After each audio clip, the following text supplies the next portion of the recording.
নমস্কার, আমি Aniruddha from fear feather. প্রথমেই জানাই happy Valentine's day to all of my audience. আশা করব যারা আজ এই গল্পটা শুনছেন তারা সকলে যেন তাদের ভ্যালেন্টাইনকে খুঁজে পান আজকে। শুনেছি ভালোবাসার থেকে বড় কোনো তন্ত্র নেই। আজ তেমনই এক গল্প শোনাবো আপনাদের। আজ আপনারা শুনবেন লেখক সৌগত পালের কলমে এক গা ছমছমে ভূতের গল্প, ফাঁসি গাছ। গল্প শুরু করার আগে ছোট্ট একটা অনুরোধ, যদি আমাদের কাজ আপনার ভালো লাগে বা আমাদের নিয়মিত শ্রোতা হয়ে থাকেন তাহলে প্লিজ সাবস্ক্রাইব করতে ভুলবেন না। এইভাবে আমরা আরও উৎসাহ পাই আরও ভালো ভালো গল্প আপনাদের উপহার দেওয়ার। চলুন তবে আর দেরি না করে শুরু করা যাক আজকের গল্প, ফাঁসি গাছ।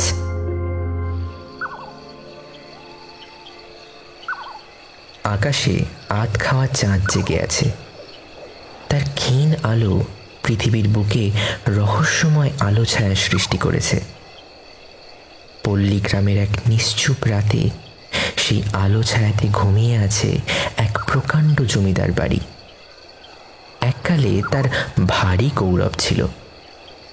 এখন কালের করাল গ্রাস তার দেহে দাঁত বসিয়েছে।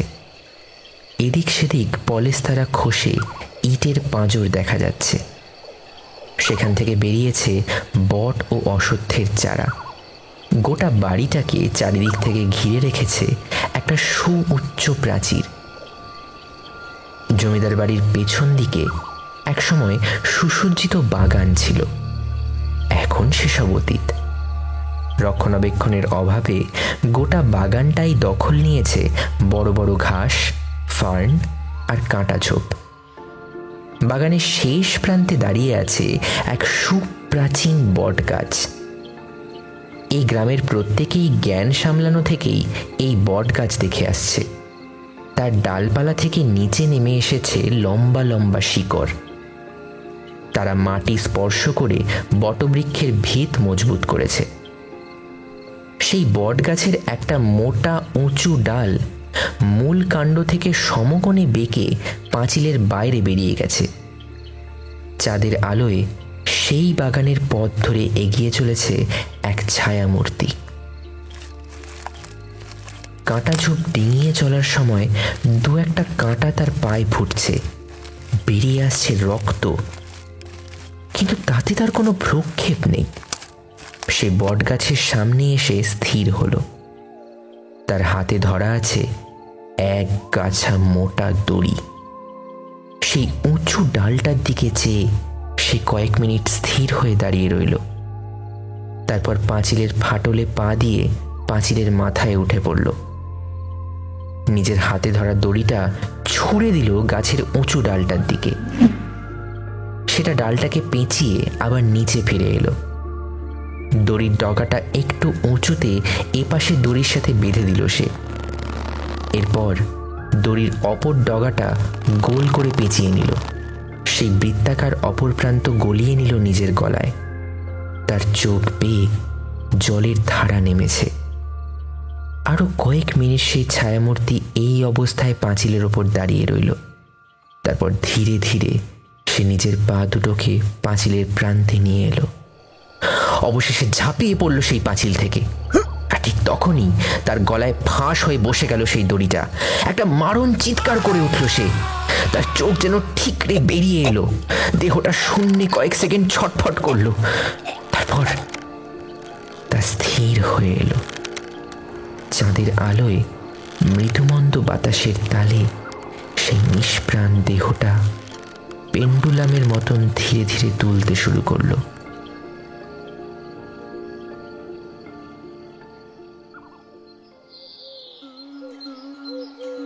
সময়টা 90 দশকের শুরুর দিক। সুনন্দপুর গ্রামে ছড়িয়ে পড়েছে ভোরের নরম আলো। পরিষ্কার নীলচে আকাশের বুকে উড়ে বেড়াচ্ছে পাখির ঝাঁক। গতরাতে ঝিরিঝিরি বৃষ্টি হয়েছে। আধ ভেজা মেঠো পথ বেয়ে চাষির দল ধান ক্ষেতের দিকে এগিয়ে চলেছে। গাছে গাছে নতুন পাতা গজিয়েছে। মিষ্টি সুরে কোকিল ডাকছে। পলাশ ফুল ফুটেছে চারিদিকে। প্রকৃতি দৃশ্যে, শব্দে, গন্ধে বলে দিচ্ছে বসন্ত এসে গেছে। গ্রামের মাঝখানের একটা একতলা বাড়ির ভেতর থেকে মিষ্টি সুরে রবীন্দ্রসঙ্গীত ভেসে আসছে। আমারও পরানো যাহা চায় তুমি তাই, তুমি তাই গো। স্নান সেরে গুনগুন করে গাইতে গাইতে ঘরে ঢুকলো অহনা। সে দেখল নিলয় এখনো চোখ বুজে চুপটি করে শুয়ে আছে। বিছানার এক পাশের জানলার পর্দা ফেলা। সে পর্দাটা সে এক পাশে টান মেরে সরিয়ে দিল। ফাঁকা পথ পেয়ে সূর্যের আলো সোজা গিয়ে পড়ল নিলয়ের মুখে। সে তক্ষুনি পাশ ফিরে শুয়ে পড়ল। নিলয়কে ডাকতে ব্যর্থ হয়ে অহনা তার মুখের সামনে এসে দাঁড়ালো। তারপর নিজের ভেজা চুল মেলে দিল তার মুখের ওপর, আর কানের কাছে মুখ নিয়ে গিয়ে বলল, উঠে পড়ুন ম্যানেজার বাবু, অফিসে যেতে হবে না? নিলয় চোখ মেলে চাইল। অহনার হাতটা আলতো করে ধরে ঘুম মাখা গলায় বলল, আজকে ছুটি। নিজের হাতটা ছাড়িয়ে অহনা বলল, ধ্যাত, ইয়ার কি হচ্ছে? সপ্তাহের মাঝখানে ছুটি বললেই হলো। এই দাঁড়াও, অফিস যেতে একদম ভালো লাগছে না, চলো না ঘুরে আসি। সে তো তোমার এখন কোনো দিনই অফিস যেতে ভালো লাগে না। লক্ষ্মীটি, উঠে পড়ো না। রোজ রোজ কামাই করলে চাকরি থাকবে? খাবো কি আমরা? বাড়ি থেকে 2 পা দূরে অফিস। আজ ভালো ছেলের মতো অফিস যাও দেখি। শনিবার হাফ বেলা, সেদিন কোথাও বেরোবো, ওঠো। এই বলে অহনা নিলয়কে এক প্রকার টেনে তুলে দিল। নিরুপায় নিলয় উঠে বসল। গুটি গুটি পায়ে ব্রাশে মাজন লাগিয়ে বেসিনের দিকে এগিয়ে গেল। গুরুত্বপূর্ণ সরকারি চাকুরে বলে কথা, ছুটি চাইলেই যে ছুটি পাওয়া যায় না। নিলয়ের বয়স 28 হবে। মাঝারি উচ্চতা, মাথায় কোকড়ানো চুল, মায়া ভরা চোখ। একটা সরকারি ব্যাংকের ম্যানেজার রূপে মাস 6 এই গ্রামে পোস্টেড। তার বাবা মা দুজনেই কয়েক বছর আগে গত হয়েছেন। 3 কুলে তেমন কেউ নেই। একটা সংবাদপত্রে পাত্রপাত্রীর বিজ্ঞাপনের মাধ্যমে অহনার সাথে তার পরিচয় হয়। সেই পরিচয় পরিণয় গড়াতে বেশি দেরি হয়নি। মাস 3 হলো তারা সুখী দাম্পত্য জীবন কাটাচ্ছে। এই আমি চললাম। নিলয় রেডি হয়ে বলে, সাবধানে যেও আর তাড়াতাড়ি ফিরে এসো। দুক্কা দুক্কা। এই গেলাম আর এই এলাম, তুমি শুধু সময় দেখো। নিলয় বেরিয়ে গেল। অহনার বয়স 25 হবে। তার পান পাতার মতন মুখ, কোমর অবধি লম্বা মেঘ বরণ চুল, গভীর সাগরের মতন চোখ। নিলয় আর অহনা দুজনেই একে অপরকে ভারী পছন্দ করেছিল। এই 3 মাসে একদিনের জন্যও তাদের মধ্যে ঝগড়াঝাঁটি হয়নি। ভালোবাসার উষ্ণ আবর্তে তারা ঘিরে রেখেছে একে অপরকে। বাবা মা চলে যাওয়ার পর থেকে নিলয়ের কাছের মানুষ বলতে আর কেউ নেই। নিজের সবটুকু ভালোবাসা দিয়েছে সে অহনাকে। অহনাও ভালোবাসায় যত্নে ভরিয়ে দিয়েছে নিলয়ের জীবন। স্ত্রী হওয়ার সাথে সাথে সে যেন নিলয়ের মা বাবার অভাবটাও পূরণ করে দিয়েছে। নিলয় বেরিয়ে যাওয়ার পর সে ঘর গোছাতে মন দিল। শোকেসের ওপর ফটো ফ্রেমে শোভা পাচ্ছে দুজনের একটা ছবি। পরম যত্নে সেটা মুছতে মুছতে আবার গান ধরল অহনা। আমি তোমার বিরহে রহিব বিলীন, তোমাতে করিব বাস। দীর্ঘ দিবস দীর্ঘ রজনী, দীর্ঘ বরষ যদি আরো করে ভালোবাসো।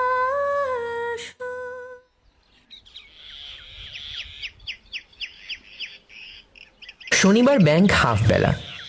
রোদ খানিক কমতে নিলয় আর অহনা বাড়ির বাইরে পা দিল। অহনার জন্ম আর বেড়ে ওঠা কলকাতা শহরে। পল্লীগ্রামে থাকার সৌভাগ্য তার তেমন একটা হয়নি। তাই এখানে এসে সুযোগ হলেই সে গ্রামটা ভালো করে ঘুরে দেখে।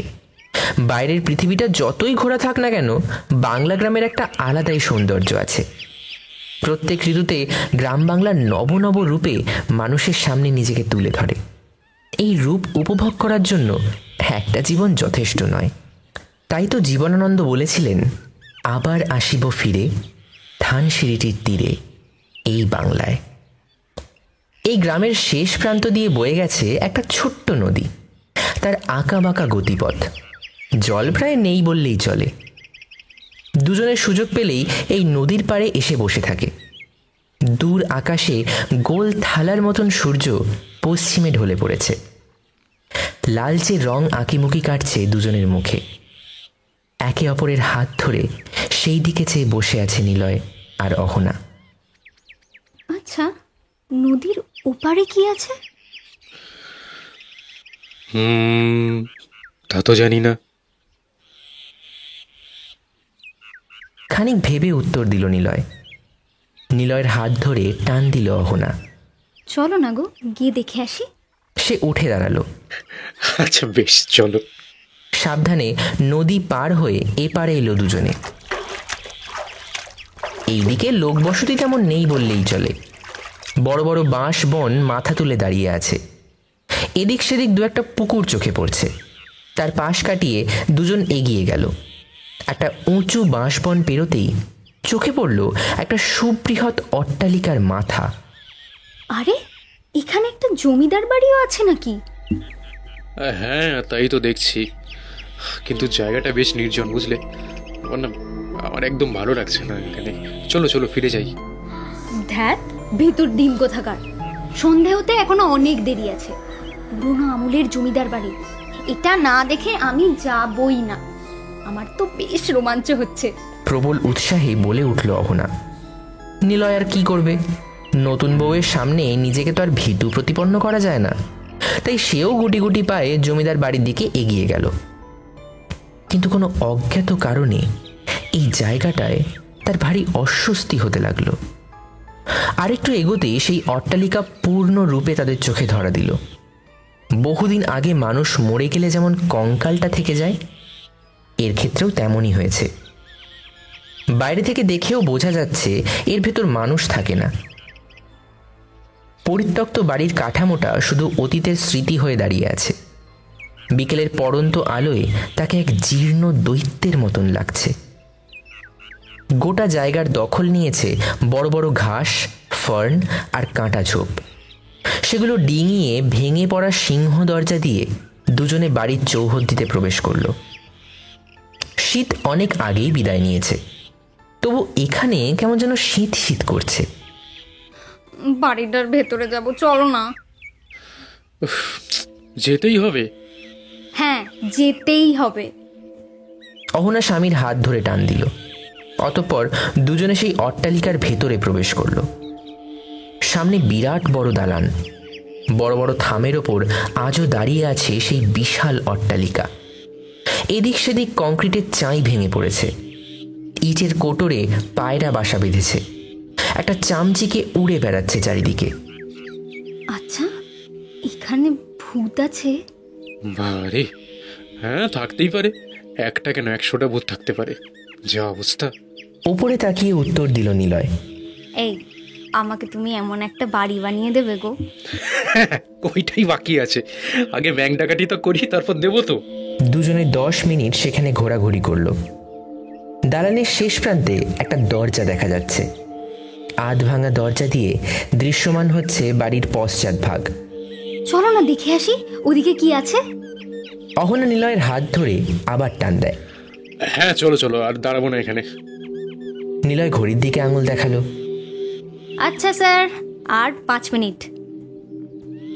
বাড়ির পেছনে এককালে বাগান ছিল বলে মনে হচ্ছে। একটা ফোয়ারার ধ্বংসাবশেষ এখনো চোখে পড়ছে। তার আশেপাশে শুধু ঘাস আর কাঁটা ঝোপ। আর বাগানের একদম কোণে মাথা তুলে দাঁড়িয়ে আছে একটা বিরাট বট গাছ। তার ডালপালা থেকে নিচে নেমে এসেছে লম্বা লম্বা শিকড়। তারা মাটি স্পর্শ করে বটবৃক্ষের ভিত মজবুত করেছে। সেই বটগাছের একটা উঁচু ডাল মূল কাণ্ড থেকে সমকোণে বেঁকে পাঁচিলের বাইরে বেরিয়ে গেছে। নিলয় এক দৃষ্টে সেই দিকে চেয়ে রইল। সূর্য প্রায় ডুবে গেছে। অন্ধকার নেমে এসেছে পৃথিবীর বুকে। সেই নিভু নিভু আলোতে একটা দৃশ্য দেখে নিলয়ের বুকটা ছ্যাত করে উঠল। হৃদস্পন্দন যেন স্তব্ধ হওয়ার জোগাড় হলো। গায়ের লোম খাড়া হয়ে গেল। হে, কি দেখছে সে? গাছের বাইরে বেরিয়ে থাকা ডালে ঝুলে আছে একটা মানুষের দেহ। অস্ফুটে চিৎকার করে পেছনে সরে গেল সে। অনাবিল ভয় চোখ বন্ধ করে নিল নিলয়। কি গো, কি হলো তোমার? পাশ থেকে জিজ্ঞাসা করলো অহনা। ওই গাছে, ওই গাছে ওটা কি ঝুলছে? সেই দিকে না তাকিয়ে বলে উঠল নিলয়।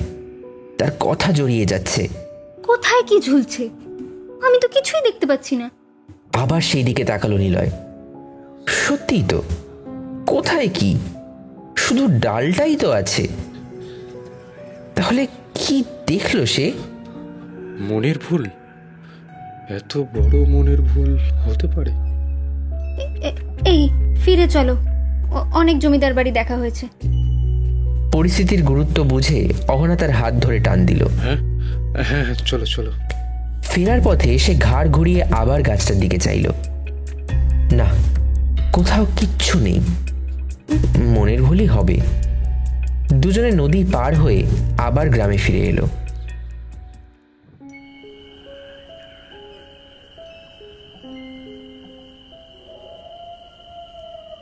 নীরবে সন্ধে নামল সুনন্দপুর গ্রামে। পাখিরা ঘরে ফিরে এলো। আকাশের বুকে ফুটে উঠল জোনাকির মতো তারা। ঘরে ঘরে সন্ধে প্রদীপ জ্বলে উঠল। শাঁখ বাজল। গ্রাম বাংলায় বলা হয় সন্ধ্যের সময় অনেক অপদেবতা নাকি গৃহস্থ বাড়ির চারপাশে ঘোরাফেরা করে।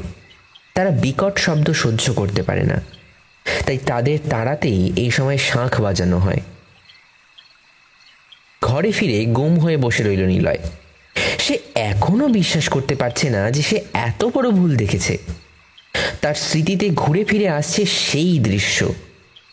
অহনা সন্ধে দিয়ে ঘরে ধূপ জ্বেলেছে। সুন্দর গন্ধে ভরে গেছে গোটা ঘর। এই গন্ধটা নিলয়ের খুব প্রিয়, কিন্তু আজ যেন কিছুই ভালো লাগছে না ওর। শরীর মনে কেমন একটা অস্বস্তি হচ্ছে। কি গো, তুমি ঠিক আছো? নিলয়কে চুপ করে বসে থাকতে দেখে জিজ্ঞাসা করলো অহনা। হ্যাঁ, কি শরীর টরীর খারাপ লাগছে না তো? বলছি তো আমি ঠিক আছি। একবার তার দিকে ফিরে বলল নিলয়। নিলয়ের কথায় বিরক্তি ঝরে পড়ল। অহনা আর কথা বাড়ালো না। সে রান্নাঘরের দিকে হাঁটা দিল। রাতে খাবার টেবিলেও সে তেমন একটা কথা বলল না। হ্যাঁ করেই কাটিয়ে দিল। রাতে বিছানায় শুয়ে নিলয় বলল, পাশের জানলাটা বন্ধ করে দাও। কেন? খোলা থাক না, ভালো হাওয়া আসছে তো। হঠাৎ নিলয়ের মাথায় রাগ চড়ে গেল। সে চিৎকার করে বলে উঠল, বলছি না জানলাটা বন্ধ করে দাও। কথা কানে যায় না নাকি? অহনা কয়েক সেকেন্ড ফ্যাল করে চেয়ে রইল তার দিকে। তাদের বিয়ে হয়েছে মাত্র 3 মাস হলো। নিলয় ভারী ভদ্র আর শান্তশিষ্ট মানুষ। সে যে এমনভাবে চিৎকার করতে পারে তা অহনা কল্পনাতেও ভাবতে পারত না। সে ধুম করে জানলাটা বন্ধ করলো। তারপর গভীর অভিমানে পাশ ফিরে শুয়ে পড়ল। নিলয় যেন নিজেকে বিশ্বাসই করতে পারছে না। সে তো এমন নয়, কোনোদিন 7 চরে রা কাটে না। তাহলে হঠাৎ কি হলো? সে অহনাকে আলতো ছুঁয়ে বলল, এই এই Ahana, Ahana, sorry sorry sorry, please রাগ করো না, বুঝতে পারিনি আমি। তুমি আমার সাথে কথা বলবে না? এই শোনো না, শোনো, একবার তাকাও এদিকে। জানি না, মাথাটা হঠাৎ গরম হয়ে গেল। প্লিজ ক্ষমা করে দাও। ঠিক আছে, আর এমন করবে না। আর আমার মাথাটাও ধরে গেছে, কথা বলতে ভালো লাগছে না, ঘুমিয়ে পড়ো। অহনা একবার এদিক ওদিক ফিরে বলে চোখ বুঝল। নিলয় বুঝল অহনার অভিমান হয়েছে। কাল সকালে নিশ্চয়ই আবার সব ঠিক হয়ে যাবে। নিলয়ও শুয়ে পড়ল। আস্তে আস্তে ঘুমের দেশে তলিয়ে গেল। তার বন্ধ চোখের পাতায় ফুটে উঠছে এক ভয়ঙ্কর দৃশ্য। নিলয় সেই হাড় গিলগিলে জমিদার বাড়ির পেছনে দাঁড়িয়ে আছে। আকাশে জেগে আছে একটা বাঁকা চাঁদ। তার ক্ষীণ আলোয় চারপাশটা পরিষ্কার দেখা যাচ্ছে। লতাপাতার কাঁটা ঝোপে তার পা দুটো আষ্টে পৃষ্ঠে ধরে রেখেছে। সে পালাতে চাইছে কিন্তু পালাতে পারছে না। তার চোখের সামনে সেই বট গাছের ডাল থেকে ঝুলছে একটা মানুষের দেহ। হাওয়ায় পেন্ডুলামের মতন দুলছে সেই দেহ। তার মাথাটা মাটির দিকে ঝুঁকে রয়েছে আর জিভ বেরিয়ে এসেছে। ধীরে ধীরে সেই মাথাটা ওপর দিকে উঠল। তারপর তার কোটর থেকে বেরিয়ে আসা চোখ দুটো তাকালো তার দিকে। কি অপার ক্রোধ সেই চোখে, কি বিভৎস নৃশংস নারকীয় সে দৃশ্য। প্রবল ভয় উঠে বসল নিলয়। তার সারা দেহ ঘামে ভিজে গেছে। হৃৎপিণ্ডটা হাঁপড়ের মতন ওঠানামা করছে। গলা শুকিয়ে কাঠ হয়ে গেছে। এক গ্লাস জল খেয়ে আবার সে বিছানায় ফিরে এলো। অহনা বেঘরে ঘুমোচ্ছে। ঘরে জিরো পাওয়ারের লাইটের আলোয় এক ঘুমন্ত রাজকন্যার মতো লাগছে অহনাকে। কি নিষ্পাপ তার মুখটা। সেই দিকে তাকিয়ে নিলয় অনেকটা শান্ত হয়ে গেল। সে অহনাকে জড়িয়ে আবার চোখ বুঝল। তার স্পর্শে সে অনেক শান্তি পেল। আমাদের ভয়ের মুহূর্তে এইভাবেই আমাদের প্রিয়জনেরা আমাদের শান্ত করে দেয়। তাদের উপস্থিতি আমাদের বেঁচে থাকার প্রেরণা যোগায়।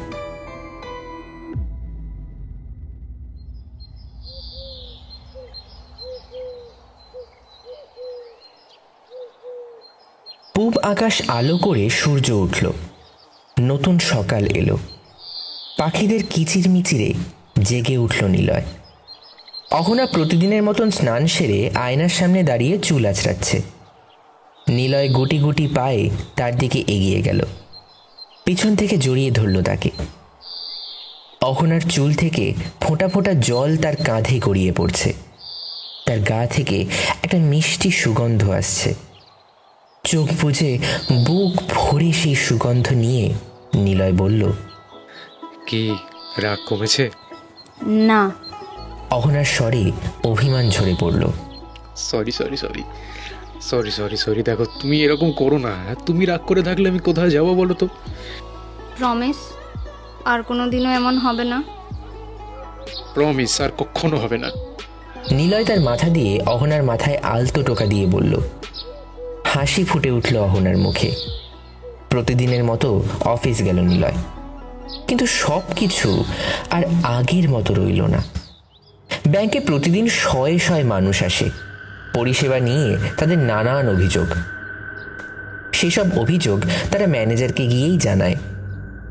নিলয় আগে খুব ঠান্ডা মাথায় সবাইকে বুঝিয়ে সুঝিয়ে শান্ত করত। অপার ছিল তার ধৈর্য। কিন্তু আজ এই অভিযোগগুলো তার একদম সহ্য হচ্ছে না।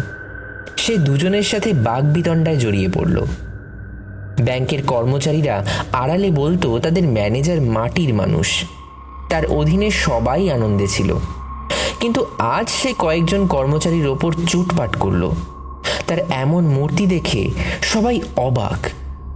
নিলয় নিজেই বুঝতে পারছে না তার হয়েছেটা কি।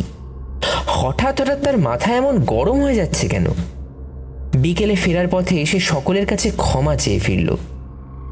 তাকে গোমরা মুখে ঘরে ঢুকতে দেখে অহনা জিজ্ঞাসা করল, কি গো, তোমার মুখটা এমন শুকনো লাগছে কেন? কি হয়েছে? কিছু হয়নি।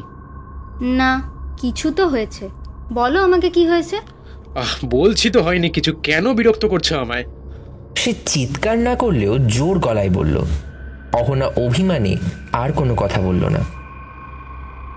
এরপর থেকে অফিসে এবং বাড়িতে নিলয়ের জীবন ওষ্ঠাগত হয়ে উঠল। সে হঠাৎ হঠাৎ অকারণে রেগে যাচ্ছে। তার রাগ গিয়ে পড়ছে বাড়িতে অহনার ওপর, অফিসের কর্মচারী এবং গ্রাহকদের ওপর। কেই বা শুধু শুধু তার রাগ হজম করবে? ওপাশ থেকেও প্রত্যুত্তর আসছে। অনেক সময় অপ্রীতিকর পরিস্থিতির সৃষ্টি হয়ে যাচ্ছে। সবাই ভেবে কুল পাচ্ছে না নিলয়ের হলোটা কি। নিলয় নিজেও এই পরিবর্তনে অবাক হয়ে যাচ্ছে, কিন্তু কিছুতেই রাগ আয়ত্তে আনতে পারছে না। এখানেই শেষ নয়, সে আরও বার কয়েক নিজের স্বপ্নে সেই ঝুলন্ত দেহ দেখেছে। অহনাকে একবার সে এই কথা বলেছিল। সব শুনে অহনা বলেছিল, আমার মনে হচ্ছে সেদিনের পর থেকে তোমার মনে একটা ভয় ঢুকে গেছে, আর এটা না দূর করা দরকার। চলো না একটা সাইকিয়াট্রিস্ট দেখিয়ে আসি। সাইকিয়াট্রিস্ট? মানে আমি পাগল নাকি? আচ্ছা, তোমাকে কে বললো বলো তো শুধু পাগলরাই সাইকিয়াট্রিস্ট দেখায়? না, আমি যাব না কোথাও। তুমি আমাকে একা থাকতে দাও, আমি একদম যাব না কোথাও। নিলয় অহনার সাথে আর কথা বলল না। দেখতে দেখতে 2 সপ্তাহ কেটে গেল। একদিন রাতে দুজনে খাবার টেবিলে বসে ডিনার করছে। কেউ তেমন একটা কথা বলছে না। খেতে খেতে নিলয়ের মনে হলো আজ খাবারে বড্ড বেশি ঝাল হয়েছে। খাবারে এত ঝাল দিয়েছো কেন? তুমি জানো না আমি ঝাল খেতে পারি না? সে অহনার দিকে ফিরে জিজ্ঞাসা করলো। উফ, একদিন একটু ঝাল হয়ে গেছে। শোনো, খেতে হয় খাও, না হলে ছেড়ে দাও। নিলয়ের রোজকার ব্যবহারে তিতি বিরক্ত হয়ে এখন তার স্ত্রীও উত্তর দিতে শুরু করেছে। এই উত্তরে নিলয়ের মাথায় যেন আগুন জ্বলে উঠল। সে নিজের সমস্ত শক্তি দিয়ে চিৎকার করে উঠল। দোষটা তোমার, আর তুমিই তর্ক করছো। তারপর খাবারের থালাটা ছুঁড়ে ফেলে দিল ঘরের এক কোণে। খাবো না আমি। ঘরে ছড়িয়ে পড়ল রুটি আর মাংসের টুকরোগুলো। অহনা খুব নরম মনের মানুষ। এই দৃশ্য দেখে তার চোখ বেয়ে জলের ধারা নামল। সে 2 হাতে মুখ লুকিয়ে কাঁদতে শুরু করলো। নিলয় বুঝতে পারল সে বিরাট ভুল করে ফেলেছে। কিন্তু হঠাৎ করে এমন রেগে গেল কেন সে? কে জানে। এখন অনুশোচনা হচ্ছে। সে এগিয়ে গিয়ে অহনাকে জড়িয়ে ধরল। সে এখনো অঝরে কেঁদে যাচ্ছে। সে কাঁদতে কাঁদতে বলল, আমি আজ তোমার সাথে থাকবো না, আমি কালই এখান থেকে চলে যাব। এই কেঁদো না প্লিজ। আর কোনোদিন এরকম হবে না, আমি প্রমিস করছি, আর কোনোদিন এরকম হবে না। নিলয় পরম মমতায় তার স্ত্রীর মাথায় হাত বুলিয়ে বলল, আচ্ছা, তুমি কি পাগল হয়ে যাচ্ছ? সত্যি বলতে আমি জানি না আমার কি হচ্ছে। চলো একদিন সাইকিয়াট্রিস্টের কাছে যাই, দেখি আসি, কিন্তু এখন কেঁদো না প্লিজ। নিলয় তার চোখের জল মুছিয়ে দিল। তারপর ঘরের কোণে পড়ে থাকা খাবারগুলো আবার থালায় তুলল। চোখের জল মুছে স্থির হলো অহনা।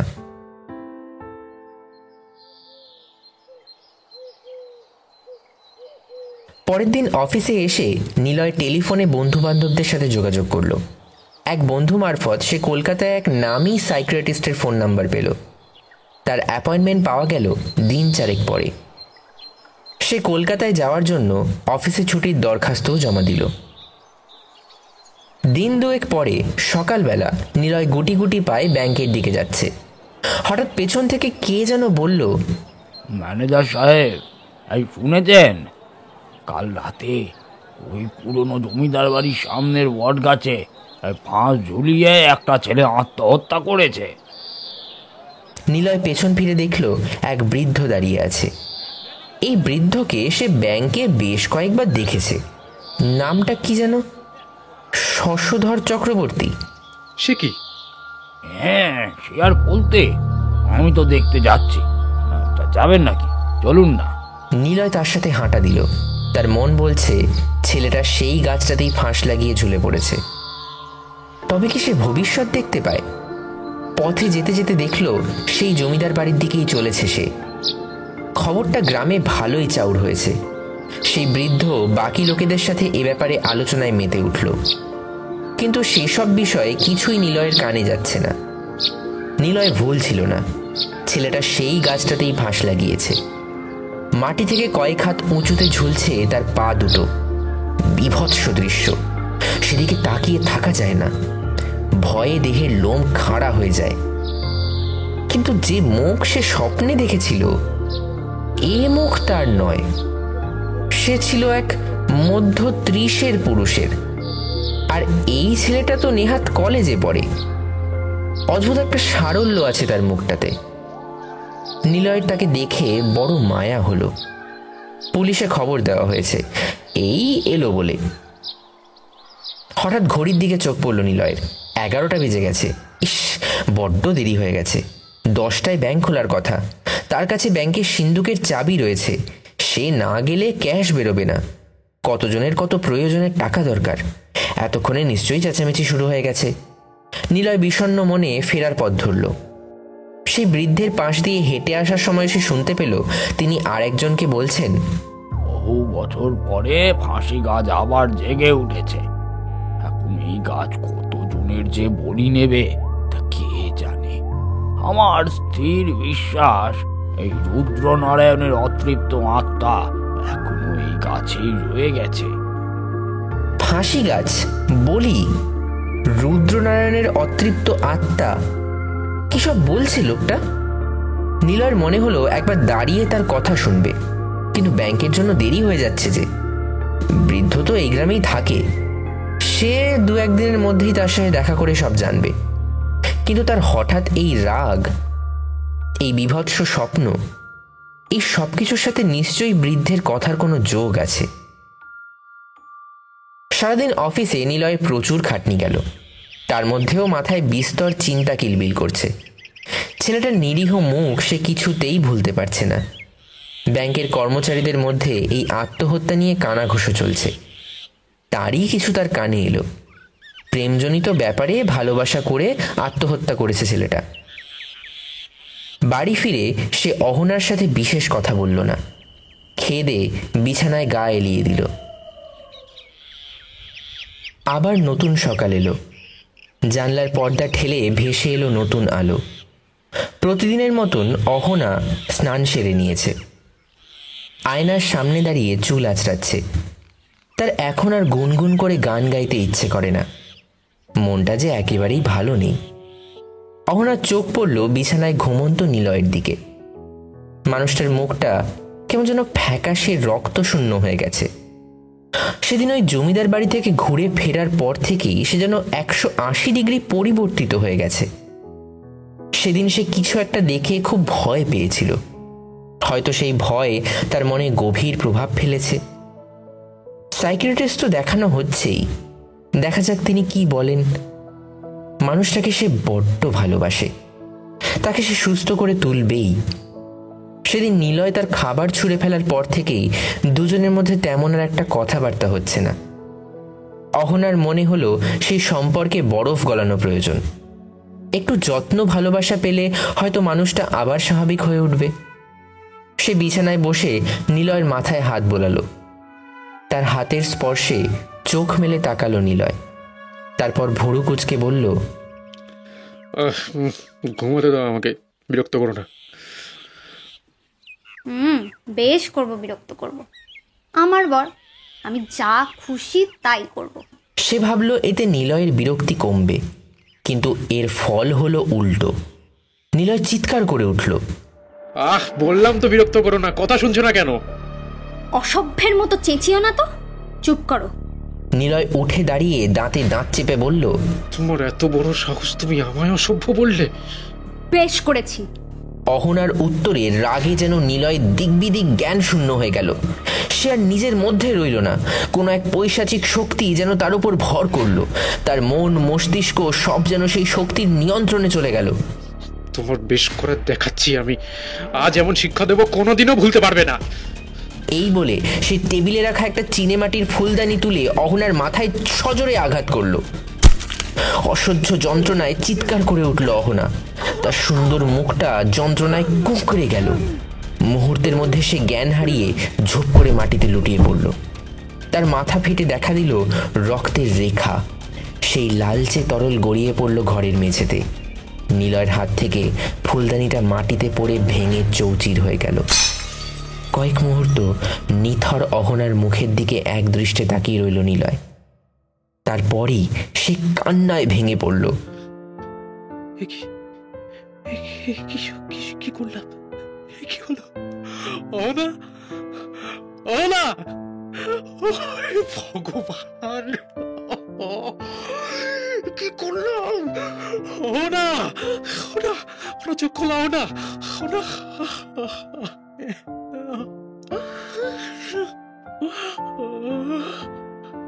নিলয়ের মনে হলো সে কি আদৌ মানুষ আছে নাকি নরপিশাচে পরিণত হয়েছে। গত 2 সপ্তাহ ধরে এ কি করে চলেছে সে? তার চোখ বেয়ে অঝরে জল গড়িয়ে পড়ছে। কয়েক মিনিট পরে নিজেকে সামলে নিয়ে সে অ্যাম্বুলেন্সে খবর দিল।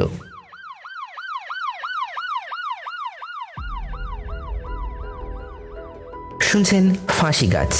কেমন লাগছে আজকের গল্প? এরকমই আরও গ্রাম বাংলার ভূতের গল্প শুনতে চলে যান আমাদের আরেকটি চ্যানেল হরেক রকম গল্প 2.0-তে। শুনতে থাকুন ফিয়ার ফেদার ও হরেক রকম গল্প 2.0, আপনাদের রোজকার গল্পের ঠিকানা।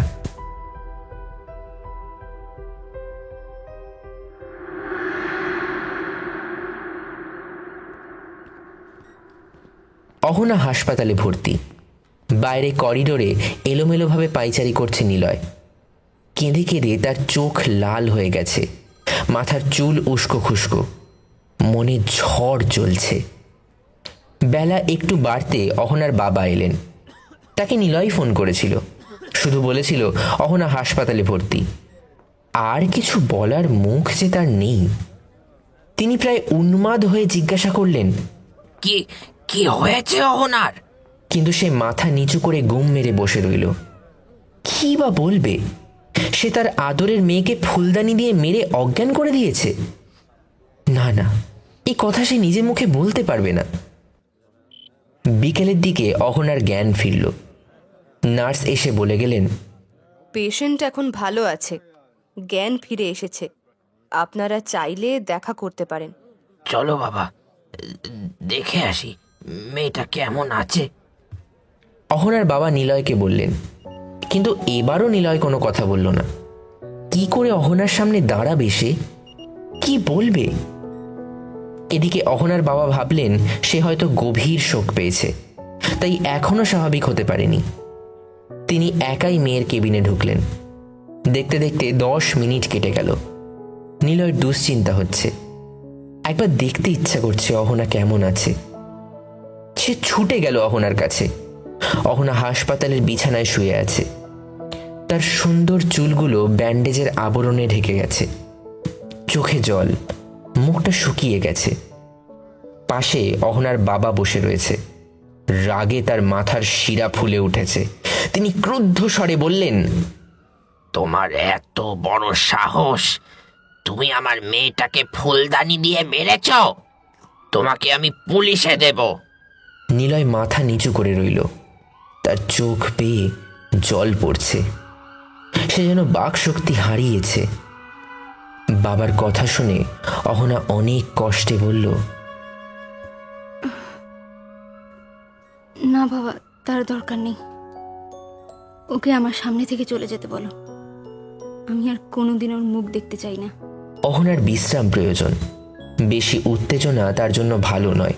তাই নিলয় ধীর পদক্ষেপে মাথা নিচু করে ঘর থেকে বেরিয়ে এলো। এখন তার নিজের উপরেই রাগ হচ্ছে, প্রচন্ড রাগ। হঠাৎ তার মাথার ভেতর থেকে কেউ বলে উঠল, তুমি একটা নরপিশাচ, তোমার বাঁচার কোনো অধিকার নেই। মরে যাও, মরে যাও, মরে যাও।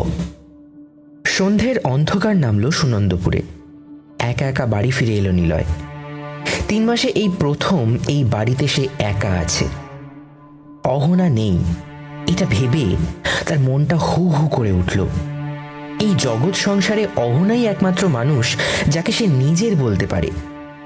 মেয়েটাকে সে নিজের থেকেও বড্ড বেশি ভালোবাসে, আর তাকেই কিনা এমনভাবে আঘাত করলো। সারাদিন তার কিচ্ছু খাওয়া হয়নি। রাতেও পেটে কিছু দিল না। 1 গ্লাস জল খেয়ে শরীরটাকে বিছানায় এলিয়ে দিল। বড় ক্লান্ত লাগছে। কিছুক্ষণের মধ্যেই সে গভীর ঘুমে ডুবে গেল। তার স্বপ্নে আবার হানা দিল সেই বাঁকা চাঁদ, পোড়ো জমিদার বাড়ি আর ঝোপঝাড়ে ভরা বাগান। বাগানের এক কোণে দাঁড়িয়ে আছে সেই সুপ্রাচীন বটগাছ। বটগাছের লম্বা ডালটা থেকে ঝুলছে মানুষের দেহটা। হাওয়ায় পেন্ডুলামের মতন দুলছে সেই দেহ। তার মাথার দিকটা ঝুঁকে রয়েছে। ধীরে ধীরে সেই মাথাটা ওপর দিকে উঠল। কিন্তু আজ তার চোখে কোনো ক্রোধ নেই, আছে অনাবিল যন্ত্রণা। তার 2 চোখ বেয়ে জল ঝরে পড়ছে। হঠাৎ দেহটা অদৃশ্য হয়ে গেল। পড়ে রইল শুধু গাছের ডাল থেকে ঝোলা একটা দড়ি। তার অগ্রভাগে অপেক্ষা করে আছে একটা গোলাকার ফাঁস। গাছটার নিজের যেন প্রাণ আছে। তার জীবন্ত ডালপালাগুলো যেন হাতছানি দিয়ে নিলয়কে ডাকছে। বহুদিন পর আবার জেগে উঠেছে ফাঁসি গাছ। এখন তার বলি চাই। নিলয় ভয় পেয়ে উঠে বসল। সে ঘেমে স্নান করে গেছে। তার হৃৎপিণ্ড যেন হাঁপুড়ির মতন ওঠানামা করছে। নিঃশ্বাস নিতে কষ্ট হচ্ছে। এর আগে যতবার এই স্বপ্ন দেখে তার ঘুম ভেঙে গেছে ততবার সে অহনাকে নিজের পাশে পেয়েছে, কিন্তু আজ অহনা নেই। গোটা জগৎ সংসারে নিজেকে বড় একা লাগছে নিলয়ের। আর কি নিয়ে বাঁচবে সে? আজ নিলয় ব্যাংকে যায়নি, খুব খিদে পেয়েছিল, তাই পাড়ার মোড়ের দোকান থেকে কচুরি এনে খেয়েছে। বাকি দিন দরজা জানলা বন্ধ করে অন্ধকার ঘরে বসে আছে। আজ সাইকিয়াট্রিস্টের কাছে যাওয়ার কথা ছিল, কিন্তু কলকাতায় যাওয়ার মতন দৈহিক শক্তি বা মানসিকতা কিছুই তার অবশিষ্ট নেই। শান্ত নদীর মতন বয়ে চলা তার জীবনটা যেন ওই 2 সপ্তাহে তছনছ হয়ে গেল। স্কুল জীবন থেকে বরাবর সে ক্লাসের সব থেকে শান্ত ছেলে। কেউ কোনোদিন তাকে তেমন একটা রাখতে দেখেনি। ঝগড়া মারপিট এসব সে কোশমিন কালেও করেনি। নিজের স্ত্রীকে ফুলদানি দিয়ে আঘাত করা যে তার স্বপ্নেরও অতীত। সেদিন ওই জমিদার বাড়িতে যাওয়ার পর থেকেই সে এমন বদরাগী হয়ে গেছে। কিন্তু কেন? হঠাৎ বিদ্যুৎ চমকের মতন সেই বৃদ্ধের বলা কথাগুলো তার স্মৃতিতে ভেসে উঠল। তার সাথে দেখা করতে হবে। ঘর থেকে বেরিয়ে এলো নিলয়। সুনন্দপুর গ্রামে বেশি লোকের বাস নেই, সবাই সবাইকে চেনে। শশধর ব্যানার্জির নাম করতেই গ্রামের লোক তার বাড়িটা দেখিয়ে দিল। কড়া নাড়তে বৃদ্ধ নিজেই দরজা খুললেন, হাসি মুখে বললেন, আরে ম্যানেজার বাবু যে, আসুন আসুন। নিলয় বাড়িতে ঢুকে তার বৈঠকখানায় গিয়ে বসল। তার সামনে বসে বৃদ্ধ চিন্তান্বিত স্বরে বললেন, আপনার কি চেহারা হয়েছে? নিলয় তার দিকে এক দৃষ্টে কয়েক মুহূর্ত চেয়ে রইল। তার মাথায় ধপধপে সাদা চুল, উজ্জ্বল চোখ, তার গলার স্বরে যেন পিতার স্নেহ আছে। 2 হাতে তার হাত জড়িয়ে ঝরঝর করে কেঁদে ফেলল নিলয়।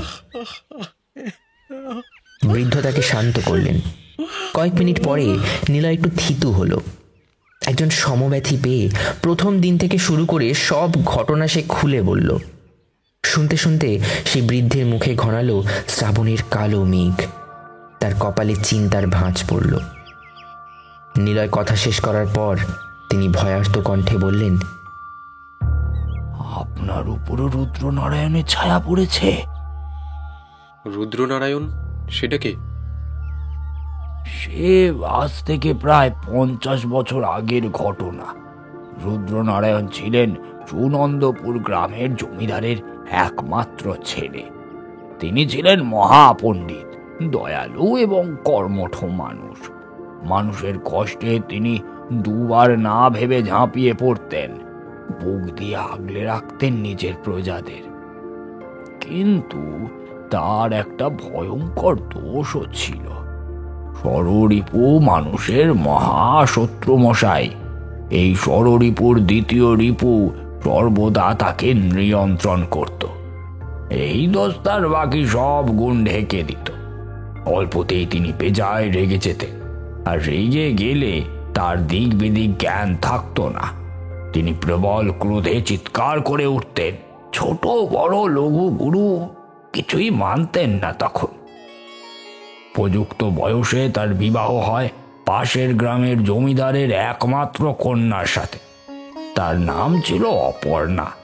তিনি ছিলেন অতিশয় সুন্দরী, শিক্ষিতা এবং ব্যক্তিত্বময়ী মহিলা। তখন তো আর এত দেখে শুনে বিয়ে হতো না। বিয়ের পূর্বে তিনি রুদ্রনারায়ণের এই দোষটার কথা জানতেনও না। তা ওই বিয়ের পর আস্তে আস্তে রুদ্রনারায়ণের রাগের সম্মুখ ধারণা হলো অপর্ণার। তিনি আপ্রাণ চেষ্টা করলেন স্বামীর রোগ সারাতে। উপযুক্ত ডাক্তার দেখালেন, কিন্তু স্বামীর রাগ কমাতে তিনি পারলেন না। প্রথম দিকে তো রুদ্রনারায়ণের ক্রোধ শুধু চিৎকার চেঁচামেচিতেই সীমাবদ্ধ ছিল। সময়ের সাথে তা সীমা পরিসীমা ছাড়িয়ে যেতে শুরু করলো। কখনো ক্রোধের বশে তিনি খাবারের থালা ছুঁড়ে ফেলে দিতেন, তো কখনো বা হাতের সামনে যা পেতেন তাই সামনের মানুষকে ছুঁড়ে মারতেন। এইভাবেই একদিন একটা বড় অঘটন ঘটে গেল। স্বামী যদি সব সময় রাগে অগ্নিশর্মা হয়ে থাকে, তাহলে কোনো স্ত্রীর পক্ষেই তা মুখ বুজে মেনে নেওয়া সম্ভব নয় মশাই। অপর্ণাও তা পারেনি। একদিন তিনি প্রতিবাদ করলেন। অশান্তি চরমে গিয়ে পৌঁছালো। রুদ্র রাগের বশে টেবিলে রাখা একটা পিতলের মূর্তি দিয়ে আঘাত করলেন অপর্ণার মাথায়। তিনি সঙ্গে সঙ্গেই জ্ঞান হারালেন। আগেই বলেছি, অপর্ণা ছিলেন ভীষণ ব্যক্তিত্বময়ী মহিলা। তার শরীরের আঘাত সেরে গেল, কিন্তু মনের আঘাত আর সারল না। তিনি সেই যে বাপের বাড়ি গেলেন, আর ফিরলেন না। রুদ্র রাগী হলেও মানুষ হিসাবে ভালো ছিল। তিনি অপর্ণাকে মন থেকে ভালোবাসতেন। তিনি নিজে গেলেন তাকে ফিরিয়ে আনতে, কিন্তু অপর্ণা আর তার সাথে ঘর করতে রাজি হলেন না। মাথা নিচু করে ফিরে এলেন রুদ্র। তিনি অনুশোচনার সাগরে ডুবে গেলেন। অপর্ণাকে একটার পর একটা চিঠি লিখলেন, কিন্তু কোনো উত্তর এলো না। এরপর থেকে তিনি বিশেষ কারোর সাথেই কথাবার্তা বলতেন না। সারা দিন নিজেকে ঘরে বন্দি করে রাখতেন, কখনো বা লুকিয়ে লুকিয়ে কাঁদতেন। একদিন থাকতে না পেরে আবার গেলেন অপর্ণার বাড়ি, কিন্তু অপর্ণা নিজের সিদ্ধান্তে রইল অনড়। তিনি দেখাও করলেন না স্বামীর সাথে পর্যন্ত। এক বুক অভিমান নিয়ে ফিরে এলেন রুদ্রনারায়ণ। পরদিন সকালে সবাই দেখল জমিদার বাড়ির পিছনের বট গাছে গলায় ফাঁস লাগিয়ে ঝুলছেন রুদ্রনারায়ণ। একমাত্র সন্তানের মৃত্যুতে জমিদার মশাই ও গিন্নিমা কয়েক মাসের মধ্যেই চোখ বুঝলেন। বড় করুণ পরিণতি হলো সেই জমিদার বংশের। তারপর কি হলো? তারপরই এই গ্রামে নেমে এলো এক ভয়াল অভিশাপ। রুদ্রনারায়ণ মরেও মরলেন না। লোকে বলে তার অতৃপ্ত আত্মা আজও সেই বট গাছের আশেপাশে থেকে গেছে। দুজন ভালোবাসার মানুষ সেই বট গাছের কাছে গেলে তাদের ওপর রুদ্রনারায়ণের ছায়া পড়ে, শেষ হয়ে যায় তাদের ভালোবাসা। দুজনের মধ্যে ছেলেটি তার ঝুলন্ত দেহ দেখতে পায়। স্বপ্নেও তিনি তাকে তাড়া করে বেড়ান। ধীরে ধীরে সে তার মতোই মেজাজি হয়ে ওঠে। সেই কারণে অকারণে মেয়েটির উপর রেগে যায়। অবস্থা যখন চরমে পৌঁছায় তখন সে মেয়েটিকে কোনো না কোনোভাবে আঘাত করে বসে। এরপর আর কোনো আত্মসম্মান জ্ঞান সম্পন্ন মেয়ের পক্ষে তার সাথে থাকা সম্ভব নয়। ছেলেটি অনুশোচনায় ডুবে যায়। শেষে গিয়ে সেই গাছের ডালে ফাঁস লাগিয়ে ঝুলে পড়ে। এই 50 বছরে এমন বহু মৃত্যু আমি দেখেছি মশাই। এই জন্যই ওই গাছটার নামই হয়ে যায় ফাঁসি গাছ। আস্তে আস্তে লোকমুখে সেই অশুভ গাছের কথা চারিদিকে ছড়িয়ে পড়ে। ভয় আর কেউ সেদিকে যেতেই চায় না। গোটা চত্বরটা ঢেকে যায় জঙ্গল আর আগাছায়। একসময় সুদৃশ্য জমিদার বাড়ি পরিণত হয় ভগ্নস্তূপে। শেষ 20 বছরে ওই গাছ কোনো বলি নেয়নি। ধীরে ধীরে তা বিস্মৃতির আড়ালে চলে যায়। কিন্তু আপনারা এই গ্রামে নতুন, তাই ভুল করে ওখানে চলে গিয়েছিলেন। আর ওই ছেলেটির বয়সও কম। সে ওই ফাঁসি গাছের কথা কিছুই জানতো না। আমি তার ব্যাপারে খোঁজ নিয়েছি। তারই কলেজের একটি মেয়ের সাথে তার সম্পর্ক ছিল। এখানে বেশিরভাগই রক্ষণশীল পরিবার, তাই তারা লুকিয়ে সেই জমিদার বাড়ির পিছনে দেখা করত। আমি নিজে গিয়ে মেয়েটির সাথে কথা বলেছি। ইদানিং তার রাগ বহু গুণ বেড়ে গিয়েছিল। সে মেয়েটিকে একদিন থানির ছুঁড়ে আঘাত করে। তারপর থেকে মেয়েটি কষ্টে তার সাথে কথা বলা বন্ধ করে দেয়। এরপরই অকালে ঝরে যায় একটা জীবন। আচ্ছা, আপনারা কোনোদিন গাছটাকে কেটে ফেলার চেষ্টা করেননি? হ্যাঁ, গাছটাকে কাটার চেষ্টা কম করা হয়েছে মশাই, কিন্তু যে বা যারা সেই গাছ কাটতে গেছে তাদের সাথেই কোনো না কোনো অঘটন ঘটে গেছে। গ্রামের মানুষ এমনিতেই খুব ভীতু হয়, তাই আর কেউ ওই পথ মারায়নি। তাহলে এখন কি করণীয়? আমিও ঠিক জানি না। সম্ভব হলে আপনি আপনার স্ত্রীকে নিয়ে এই গ্রাম থেকে অনেক দূরে কোথাও চলে যান। সেটাই হয়তো এখন একমাত্র পথ। বেশ, চেষ্টা করে দেখি। সাবধানে থাকবেন। হ্যাঁ, আমি মাঝে মাঝে গিয়ে আপনাকে দেখে আসবো, কেমন? নিলয় বৃদ্ধের বাড়ি থেকে বেরিয়ে এলো। সেখান থেকে সে সোজা গেল হাসপাতালে। কিন্তু অহনার বাবা ও দাদা তার কেবিনের বাইরে দাঁড়িয়েছিলেন। তারা তাকে অহনার সঙ্গে দেখা করতে দিলেন না। দুদিন ভালো করে খাওয়া দাওয়া হয়নি। অশক্ত শরীরে নিলয় টলতে টলতে বাড়ি ফিরে এলো। আজ দ্বিতীয় দিন হলো অহনা বাড়ি নেই। সে রোজকার মতো সন্ধে দিচ্ছে না, গুনগুন করে গান গাইছে না, মিষ্টি করে হাসছে না। নীলা যেন ভেতর ভেতর গুমড়ে মরছে। একটা অবর্ণনীয় কষ্ট তার গলা টিপে ধরছে। নিলয় বদ্ধপরিকর, সে অহনাকে ফিরিয়ে আনবেই। তারপর এই গ্রাম থেকে দূরে কোথাও চলে যাবে। সে রোজ হাসপাতালে যায়, যদিও অহনার দেখা পায় না। কিন্তু নার্সদের থেকে জেনে আসে অহনা ভালো আছে। একদিন গিয়ে শুনলো সে ছাড়া পেয়ে গেছে। অহনার বাড়ি যেতে তার কিন্তু কিন্তু লাগছে। কোন মুখে যাবে সেখানে? তাই সে ফোন নাম্বারে ডায়াল করলো। ফোন ধরলেন তার বাবা। তিনি নিলয়ের গলা শুনেই ফোনটা কেটে দিলেন। পরপর কয়েকদিন সে সেই ফোনে চেষ্টা করলো, কিন্তু অহনার বাড়িতে কেউ তার সাথে কথা বলতে ইচ্ছুক নয়। দেখতে দেখতে আরও একটা সপ্তাহ কেটে গেল। শশধরবাবু রোজ তাকে এসে দেখে যান। তিনি বারবার অনুরোধ করেছেন এই গ্রাম ছেড়ে চলে যেতে, কিন্তু নিলয় যেতে পারছে না। এই গ্রাম যেন তাকে অমোঘ আকর্ষণে বেঁধে রেখেছে। তার মন প্রাণ জুড়ে একটাই ভাবনা ঘুরপাক খাচ্ছে, অহনাকে ফিরিয়ে আনতে হবে। ফোনে সুবিধা না করতে পেরে অবশেষে অহনার বাড়ির পথ ধরল নিলয়। কলিং বেল টেপার পর দরজা খুললেন অহনার বাবা। তাকে হাত জোর করে নিলয় বলল, আমি একবার অহনার সাথে কথা বলতে চাই। না। অহনার বাবা সক্রোধে বললেন। কিন্তু নিলয় বারবার উন্নয় বিনয় করে গেল। বাঘ বিতণ্ডা শুনে বাইরে বেরিয়ে এলো অহনা। তার কপালের এক কোণে এখনো ক্ষতচিহ্নটা স্পষ্ট বোঝা যাচ্ছে। তাকে দেখতে পেয়ে নিলয় করুণ সুরে অনুরোধ করল, অহনা, অহনা, আমার কথা শোনো। আমি ইচ্ছে করে তোমাকে আঘাত করিনি। ওই বটগাছটায় কোনো অশুভ শক্তি আছে। সে চায় না আমরা ভালো থাকি। কিন্তু তুমি নিজের মনকে জিজ্ঞাসা করো, তোমার মনে হয় যে আমি সজ্ঞানে এ কাজ করতে পারি? ফিরে চলো অহনা, ফিরে চলো। তুমি ছাড়া এই পৃথিবীতে আমার কেউ নেই। তুমি না ফিরলে আমি মরে যাব অহনা। নিলয় এরপর পুরো ঘটনা তাদের সংক্ষেপে বলল, কিন্তু কেউ তার কথা বিশ্বাস করল না। অহনা মাথা নিচু করে দাঁড়িয়ে রইল। তার চোয়াল শক্ত, চোখ ভাবলে শিন পাথরের মতো। পেয়ে গেছো ওর উত্তর, এখন তুমি আসতে পারো। অহনার বাবা পথের দিকে আঙুল দেখিয়ে বললেন। বিধ্বস্ত হয়ে বাড়ি ফিরে এলো নিলয়। ঘর অন্ধকার করে সে চুপচাপ বসে রইল। জীবনে অর্থ, সাফল্য, প্রতিষ্ঠা এ সবই গৌণ। প্রতিটা মানুষ আগে একটা পরিবার চায়, কিছু প্রিয়জন চায়, যাদের মুখের দিকে তাকিয়ে সে বেঁচে থাকতে পারে, যাদের সাথে নিজের হাসি, কান্না, দুঃখ, সুখ ভাগাভাগি করে নিতে পারে। দুর্বল মুহূর্তে যাদের কাছে থাকতে পারে, যাদের কাছে নিজের মনের ব্যথা, যন্ত্রণা বলতে পারে। অহনাই ছিল তার একমাত্র পরিবার, একমাত্র প্রিয়জন। অহনাকে হারিয়ে সে নিঃস্ব হয়ে গেছে।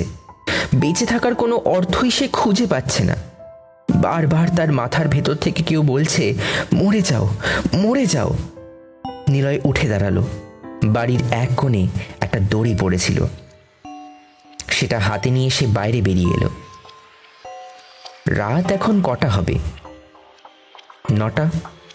সুনন্দপুর অঁচপাড়াগা। রাস্তাঘাট ফাঁকা, ধুধু করছে। ধীর পায়ে সে এগিয়ে গেল জমিদার বাড়ির দিকে। ধ্বংসস্তূপের মধ্যে দিয়ে হেঁটে সে পেছনের বাগানে এলো। আকাশে আজও বাঁকা চাঁদ আছে। রহস্যময় আলো ছায়া ঘিরে রেখেছে গোটা পরিবেশটাকে। নিলয়ের সামনে দৈত্যের মতো দাঁড়িয়ে আছে সেই বটগাছটা। ডালপালা মেলে তাকে যেন ডাকছে। মাথার ভেতর থেকে শুনতে পাচ্ছে সেই শব্দ, মরে যাও, মরে যাও, মরে যাও। দেওয়ালের খাঁজে পা দিয়ে পাঁচিলের ওপর উঠে দাঁড়ালো নিলয়। তার বুকে জমে আছে এক রাশ অভিমান। চোখ থেকে ফোঁটা ফোঁটা জল গড়িয়ে পড়ছে। কয়েক মুহূর্ত থমকে দাঁড়ালো সে। তারপর নিজের হাতে ধরা দড়িটা সে ছুঁড়ে দিল গাছের উঁচু ডালটার দিকে। সেটা ডালকে পেঁচিয়ে আবার নিচে ফিরে এলো। দড়ির ডগাটা একটু উঁচুতে দড়ির সাথে বেঁধে দিল সে। এরপর দড়ির অপর ডগাটা গোল করে পেঁচিয়ে নিল। সেই বৃত্তাকার অপর প্রান্ত সে নিজের গলায় পড়তে গেল, আর তখনই শুনতে পেল একটা ডাক। নিলয়! নিলয় তাকিয়ে দেখল ক্ষীণ আলোর মধ্যে অহনা দাঁড়িয়ে আছে। সে যেন ধরে প্রাণ ফিরে পেল। সে চোখ মুছে পাঁচিল থেকে নেমে পড়ল, তারপর ধীর পায়ে এগিয়ে গেল অহনার দিকে। অহনার চোখেও জল। অহনা সপাটে একটা চড় মারল নিলয়ের গালে। তারপর নিলয়কে জড়িয়ে ধরে কাঁদতে কাঁদতে বলল, লজ্জা করে না তোমার? তুমি মরতে যাচ্ছিলে, একবারও ভেবেছো তুমি চলে গেলে আমার কি হতো?